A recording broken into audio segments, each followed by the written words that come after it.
First of all, I'd like to thank all three of you, and also Supervisor Flores, who's not here today, for moving forward yesterday with a special meeting to place on a short-term basis a supervisor for District 2 on the November election. And also, Supervisor Peters, I'd like to thank you for your comments yesterday. It was, I think we all agree with what you said yesterday. So this whole situation, okay, by Zach Scribner turning in his letter of resignation on August 1 has essentially left the candidates, aspiring candidates in District 2, only 4 days to come up with $1,000, get the necessary signatures, and file by Friday. A month ago, I spoke to this very board about how political consultants and big money donors control the Kern GOP. A lot of people aren't aware of that. The everyday person has little to say in our political landscape here in Kern County. For what it's worth, I want to give you my take on why Scribner may have waited until August 1 to turn in his letter of resignation. He's controlled. He could have very easily turned in his letter of resignation months ago and would have left District 2 with ample opportunities to find deserving candidates that are aspiring to run for supervisor in District 2 on the short-term basis. The consultants here in Kern County control a large percentage of our elected officials. It's a fact. It's a fact. As I had mentioned before, my name, I'm the president of the Taft Republican Assembly. We are as grassroots as it can possibly get. And that's where the voters, the citizens of Kern County need to really reevaluate who they vote for in future elections. Candidates that are controlled by big money donors, by consultants, don't answer to the needs of the constituents. They answer to the needs of their big money donors and their consultants. So this whole thing basically has evolved where, excuse me. Yes. Could I ask you to bring your comments to a close? Yes, absolutely, okay, absolutely. This whole thing was done deliberately, in my opinion, because it narrowed the pool and it gave the Kern GOP a designated person that they probably already have in mind to run for District 2 supervisor. So I appreciate your time. I thank you for your efforts yesterday, and I'm excited to see where this all takes us over the next few months. Thank you. Counting myself, will have 6 presentations. My name is Glenn Clayton, C-L-A-Y-T-O-N. Good morning, board. Chairman Couch. For the past 2 years, concerned citizens have brought public presentations to the Board of Supervisors in our election systems. We reported our concerns, such as Dominion voting vulnerabilities and voter roll ineligible registrations. We've sought your assistance in remedy and information, and some of the issues have been well addressed. Some questions remain, such as our concern over illegal citizens voting in the upcoming general election. However, we are pleased with the progress that has been made to form a committee seeking clarity, best practices, oversight, and recommendations. We want to thank you for moving forward and organizing Elections Committee. Thank you for being proactive in bringing about voter trust to the goal of our free and fair elections. Thank you for responding to our concerns, evidence, and reports. Thank you especially for the conference meetings with board members Couch, Peters, and Perez. Thank you very much. These meetings have been helpful, collaborative, and productive. And I believe that these goodwill steps towards making sure our county government elections are accurate, true to the best of our ability. And we look forward to joint efforts, including Ms. Espinoza, to seek out and remove vulnerability, gaps, and efficiencies in any areas in need of improvements. And we must safeguard against the disenfranchisement of the voters and the fidelity to equal treatment of ballots in Kern County. So, how about let's become an example to all the counties in California that inspire and encourage everyone to cast a vote with confidence in future elections. Thank you for your time. Thank you, Mr. Clayton. I am Charles Shin. I'm a retired Marine, SHINN. I'm also a concerned citizen. Today, we would like to bring to your attention an update on the removal of inactive voters from our voter rolls. On July 30th, Amy Espinoza shared with the Board of Supervisors and the public that her office had removed 77,100 inactive voters from their voter rolls. We were all very pleased with our elections office for their remediation over this largely neglected duty. Judicial Watch had previously identified 66,000 inactive voters needing removal when their lawsuit was filed against the Secretary of State and 16 other counties that include Kern County on May 6th of 2024. We went into the elections office on August 2nd, just a few short days ago, to request a verification on these removals. This is when we were informed that a, quote, wrong date, unquote, had been entered when sending the data from the EIMS, Election Integrity Management System, developed by DFM Associates. Did software reject our elections office removals without notice to our elections office or to the public? That's a question. We have been told to expect far, far less removals than originally reported.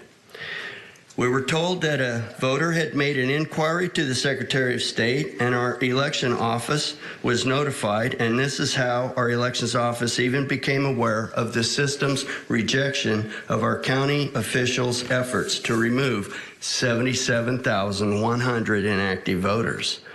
The elections office stated they resubmitted and did so well inside tomorrow's cutoff date, 90 days prior to the general election. Thank you. My name's Jess Sanders. I'm going to continue on with what he's had reading.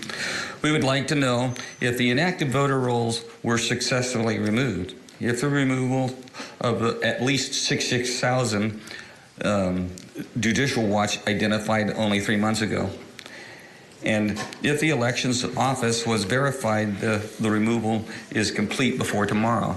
That's the deadline. It is clear that all of us can make a human error, and it's certainly alarming that software decisions making overrides our local control of our data. But we urgently ask that all efforts are made to ensure the cleanup of our inactive voter rolls to be completed within this next 24 hours that we have left, to ensure the voters' trust in our November 5th, 2024 election. We also request the inactive voter rolls data, since any of the voters can be manipulated within a moment's to engage. A moment's notice of engagement can be altered back and forth. The voter rolls used to include a status combined with a pull-down tab in the name box to verify status of previous years. This current voter rolls omits this inactive voter data. And as asked for the return of this to the voter roll data collection for transparency to the public. Again, I'm kind of want to back up Vince's claims that a lot of the timelines that you guys are pressed with are intentionally tight and manipulated to bid you against the public, and I'm sorry for that. Thank you. Thank you, Mr. Sanders. Ron Barger. Good morning, Board. During the 9 a.m. Tuesday, June 25th, 2024 board meeting, Amy Espinoza informed the following. We had certain tabulators that were prepared to count the ballots for the March 5th election. Then we had to prepare separate tabulators to count the ballots for the March 19th election.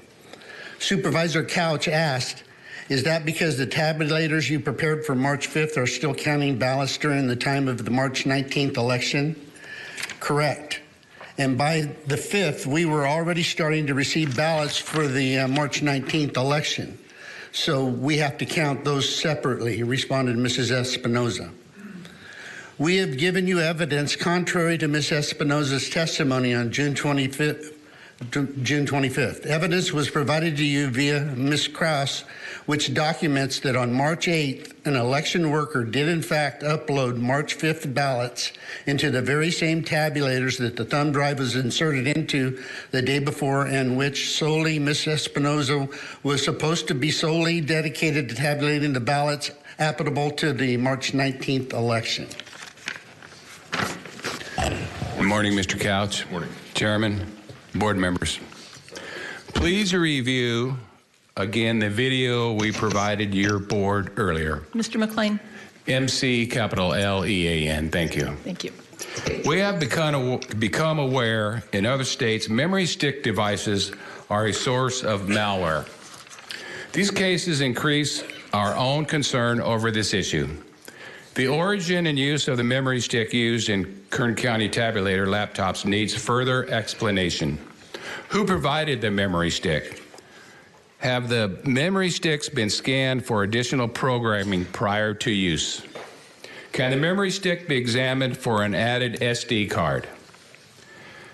Has there been a reconciliation of a physical count of ballots prior to the memory stick use with the upload count? Okay. Is the memory stick used kept secured for the same period as the ballots? Thank you for your time. My name is Pamela Reese, REECE. Thank you for hearing me today. I'm here to acknowledge good governance, which is before me here in our supervisors. Couldn't be more proud to be heard by you, and am totally elated about your enthusiasm towards better elections. Can you come back every week? We're so happy with you. I mean, it's history. I can see the headlines now. We have big things to look forward to. Don't you? I could see it and hear it in you at our last meeting. So keep up the good work. So many months ago, some concerned registered voters from Kern County addressed their supervisors regarding election issues, and you listened. This board's enthusiasm and genuine confidence that relief is attainable through collaboration, and we, the people, are included in this. I'm proud to say Kern County Board of Supervisors are one of a kind. Thank you for being you. Elections in the United States is an issue of common concern. Here in Kern County, elections has become its own machine. It requires regular maintenance and needs to be well oiled by select vetted individuals who are patriotic, take elections seriously, and follow the letter of the California Elections Code. And they know the entire electoral process in California inside and out, and are experts in their role as a Kern County elections official. Today, we have an opportunity to have a profound effect, not just upon the voters of Kern County and California, but on the several individual states of our nation and their counties too. California is one of the most populous states in the nation, and we are now at the point, and I'm sure most of you will agree, it's time to play the appropriate role as one of the most robust counties in California, and we deserve an independent and separate elections division that is proportionate to the economic and population size of Kern County. Simply put, the administration of public elections, the maintaining of voter rolls, and everything election-related should be separate from the grouped offices of Auditor, Controller, County Clerk. And there is a valid need for the expanse of the Kern County Elections Department. Thank you so much. Janine Adams, resident of District 2. I wanted to share some thoughts and concerns regarding the recent resignation of Supervisor Scrivener. These events have brought to light troubling patterns of political manipulation that undermine the democratic process and prioritize political interests over the fair representation of our community. Scrivener's resignation, timed exactly 97 days before the November 5th election, raises significant concerns about the integrity of the elections process. The timing leaves only a narrow 10-day window for potential candidates, that includes the extended period, okay, for potential candidates to gather signatures and qualify for the ballot, effectively limiting the the ability of voters to have a genuine choice in their representation. This manipulating undermines our democratic values and raises questions about whether the interests of political insiders are being placed above those of their constituents. As we move forward, I urge this board to take meaningful steps towards rebuilding trust with our community. The residents of Kern County deserve leaders who act honestly and with integrity, putting the needs of their constituents above all else. It's time for a new era of leadership that prioritizes transparency and accountability, ensuring a brighter future for all. Thank you so much. Thank you, Ms. Adams. Amy Espinoza, Kern County Auditor, Controller, County Clerk, Registrar of Voters. I wanted to comment on the cancellations of the inactive voters, and we did cancel approximately 77,100. We were notified by the state that there were people calling who had voted in March 5th, the March 5th election. And so we worked with the Secretary of State and our vendor. The error was human error. It was a keying date, as Mr. Shin mentioned, but we worked very quickly to reinstate all of those voters and then identify and segregate those that were truly ready to be canceled. Again, we are dedicated to making sure that only people who should have been canceled were actually canceled. I did misspeak last week. We thought that it was a correct file, but we have remedied the situation already. And yesterday, with the, again, approval of the state, we approved 34,617 voters that had not voted in any election since the November 3rd, 2020 election. And those were the only ones who were eligible to be canceled. With the amount of interest there is, can you give us that number again? 34,617. So we did That's the number meet that has been removed from the that have been voter rolls. canceled, Okay. correct. And then we ran another report, and there was approximately 37,000 that if they don't vote in this November election, will be reviewed again to see if we can cancel those after the November 2024 election. And if they don't vote in the November 5th election, what's the process? Do you have to send them a letter, a couple of notifications? We have to send one more notification, letting them know that they will be canceled, and if we don't receive any forwarding address or a change of address or any other communication from them, then we can cancel them. Which, even if a voter is canceled, they can still register, re-register. We have conditional voter registration here in California, so the day of or on election day, people can register. And so, as far as disenfranchising voters, it might be a little more cumbersome at a polling site, but luckily we're not disenfranchising voters here in California. The other thing I wanted to mention is for the District 2, adding District 2 to the November ballot, we are having extended hours today, tomorrow, and Thursday. We're open until 6 to help accommodate people who might not be able to get off of work on time, realizing that we are on a very, very short time frame. And so we did send out a press release yesterday, so I wanted to announce that to the public today. All right. Thank you. So is the 37 and the 34 number, what was the original sort of 71,000? Is that half of that almost, or more, a little more than half, being potential removers based on the next election? They got included in that larger number? Correct. Okay. Correct. Okay.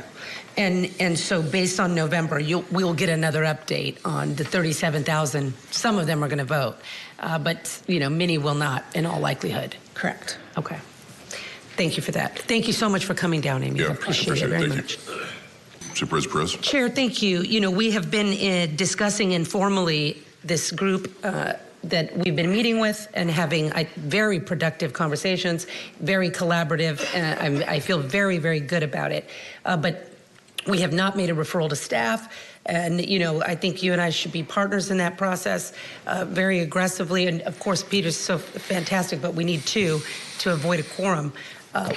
Can you give some remarks about how you think we should proceed? Well, here's my thoughts, and I kind of expressed them at our last meeting when this was mentioned. We have already 5 standing committees, and I wanted to explain this. I wanted to meet with Mr. Shin and whoever he wanted to have there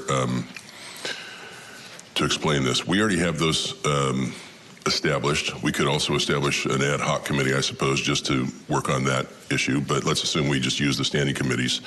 We don't have to do anything special. Right. We just refer it to the appropriate committee, and those are open. Brown Act requirements apply to them, so they would be in public. There would only be 2 members of the committee, 2 supervisors, but any of the staff that are appropriate to attend or that want to attend would certainly be able to, and any public member that wants to attend would certainly be able to, and they could submit their comments, suggestions, what have you. Ultimately, it would come down to 2 members of the Board of Supervisors making a recommendation, or maybe a couple of recommendations to the board. That the board would then have to make a recommendation from there to Ms. Espinoza. And it's ultimately her decision because it's her department and she's elected. But that's the process that I kind of envision. If we don't establish a whole nother committee, which would take an action on our part, and it would subject everybody on that committee to those forms that we all have to fill out. And I'm not sure that everybody wants to fill those forms out. It's a lot of bureaucracy, Chair, and to your point, and you had created this and launched it, and I've always thought it was brilliant, but we just haven't had a lot of opportunity to explore it. We did some on the pedestrian. I think we've used it 1 or 2 times. I think for pedestrian safety, which was really effective, and you know, we're fleshing out, right, what our problems are, shining light, and collaborating. I mean, I don't have the answers necessarily, but it feels like that would give us such a good handle and help the public understand where the problems are, and frankly, how we need to all work towards solving them. So, but you know, you're more of the brain trust on that. So I want to follow your lead, Chair. You guys are in big trouble from the brain trust. Okay.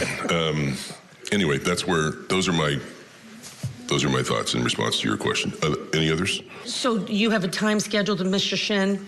No, but I asked him if he would go up to my office when they were done here and get on the calendar. Okay. So, you know, I would... And coordinate with your office. Thank you, Chair. I would ask for your patience.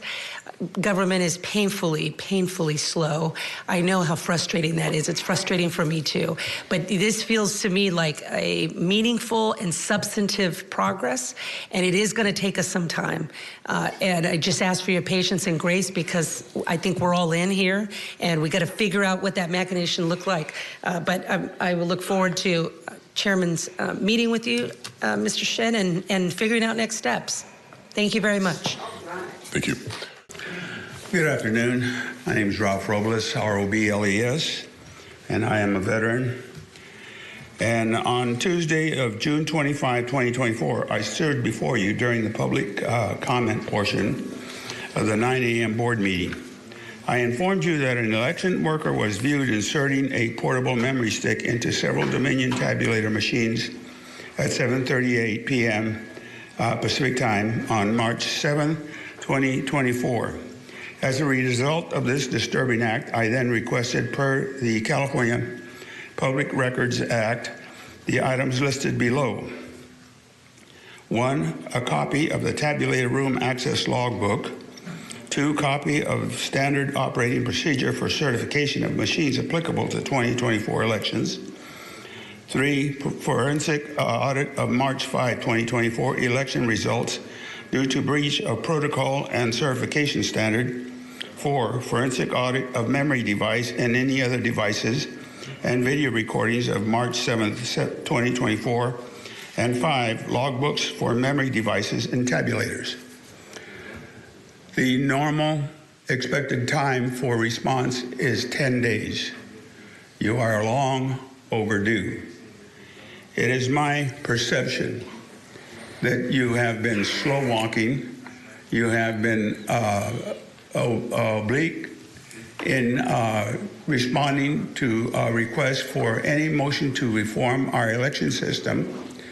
It is my perception that you have no intention of providing us an honest and clear and transparent election.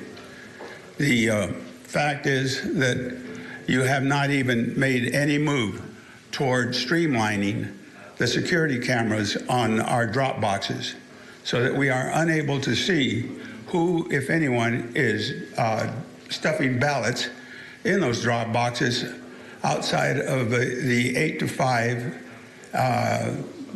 weekdays. And even that, we're limited to having to come here to the election office to view it. So this business of transparency in Kern County is a joke. And I can only surmise that it is an intentional joke on the public. Thank you. Mr. Robles, have you given us your Public Records Act request in writing?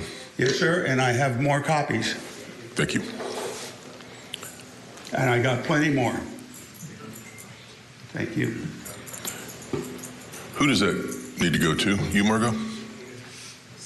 Okay. Thank you.